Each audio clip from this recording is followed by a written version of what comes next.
The games on this list have their fair share of redeeming qualities, but a cohesive, satisfying conclusion isn't one of them. Bad endings can fizzle out prematurely or take a disastrous turn away from the gameplay or narrative tropes established in the preceding chapters. Both of these unwanted scenarios and more can be found on this list. These are the top 10 bad endings in good games. Far Cry 3 boasts a wonderfully crafted open world, meaningful progression, and fantastic gunplay, but its ending reaffirmed our suspicions that the whole narrative wasn't anything special to begin with. The ever-present goal of saving your friends stranded on a vacation gone wrong comes to a head when you're presented with an option to free them or embrace your own insanity and kill them. A pretty heavy choice for a game that at best had us minimally invested in its plot and characters. Throw in a first-person sex scene ending in a fatal stabbing and the whole thing feels like a cheap attempt to shock audiences with a risque twist. Doom 2 is a superb first-person shooter, but the ending is a terrible letdown. Only after traversing an odyssey of action-packed, enemy-infested levels do you face the final satanic mastermind, a wall. Yep, the final boss of Doom 2 is a big wall with a demon face painted on it. You shoot the wall, and it dies. Famously, designer John Romero's head is impaled on a stick behind the wall, but unless you're using clipping cheats, you'll never see it. Love it or hate it, Final Fantasy VIII remains one of the most critically acclaimed entries in the series. The final act, however, takes a sharp left turn, unraveling in a series of cheap and convoluted cliches. First, there's the amnesia that, unbeknownst to the player, has been affecting most of the main characters for the entire game. Then there's the time-traveling villain that appears out of literally nowhere with the goal of compressing time into a single catastrophic moment. These bizarre twists are followed by an enormity of time travel, a trip to space, and a very long, very anticlimactic series of vignettes that shed some light on the fates of a few characters, but leave a lot to be desired.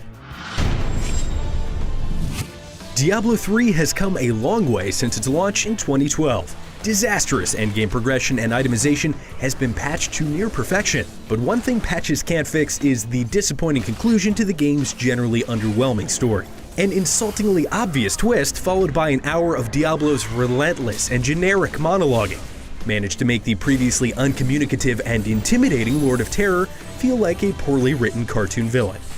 All creation will be the realm of terror.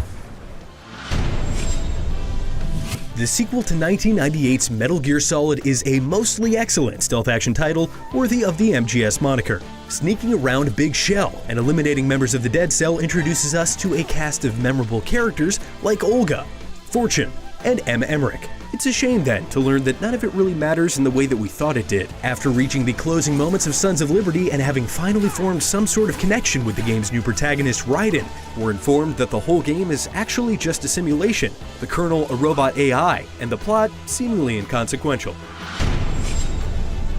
Black Mesa is often hailed as one of the most intelligently designed locations in any first-person shooter. So when the end of Half-Life completely throws it out the window in favor of the otherworldly Zen, things go downhill. Its soulless appearance and frustrating platforming feel alien in all the wrong ways.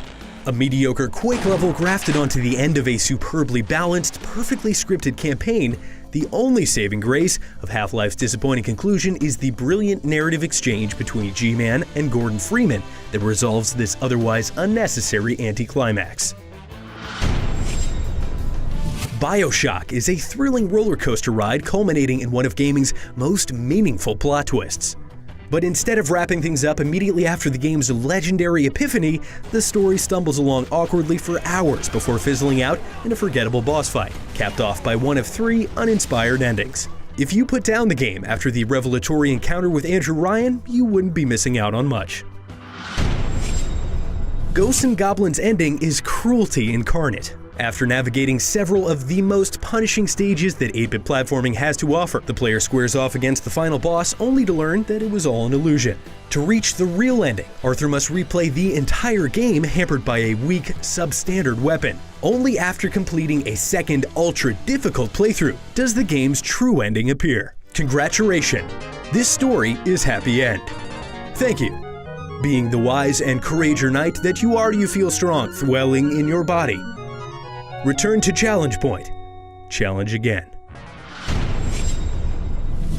A core design philosophy of the Mass Effect series is cause and effect.